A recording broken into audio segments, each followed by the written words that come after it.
محمد در مورد رابطه جنسی و معاشرت جنسی خود با عایشه به مرد بیگانه قصه کرده بود. قسمی که خواندین در کتاب صحیح مسلم. در همین کتاب صحیح مسلم است. نام کتاب را در بالا کراپ کردن، اما میدونم کتاب صحیح مسلم است.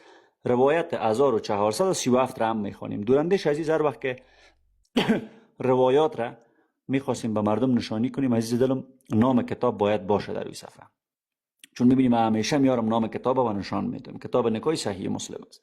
این مسئله را باید همه ما مد نظر بگیریم در آینده.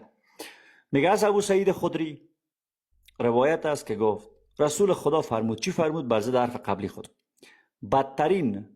بدترین مردم نزد پروردگار در روز قیامت از نظر منزلت، یعنی بزرگی، بالا مقامی، مردی است که با زنان خیش یا با زن خیش مباشرت کند و سپس راز همخوابگی یا سکس زن خود را پخش کند، به دیگران بگوید و آنچه که میان آنان گذشته به مردم بگوید.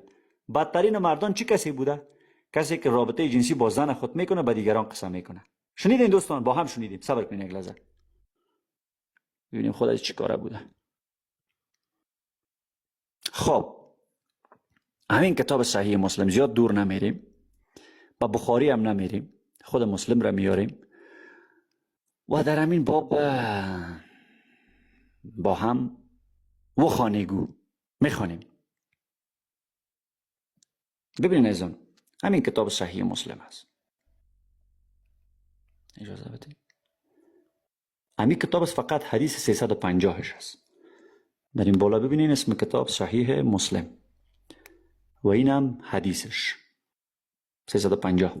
از عایشه نقل است که گفت فردی از رسول خدا در مورد مردی پرسید که با همسر خود جماع میکند و به سبب ضعف به مرحله انزال نمیرسد. آیا غسل بر آن واجب است؟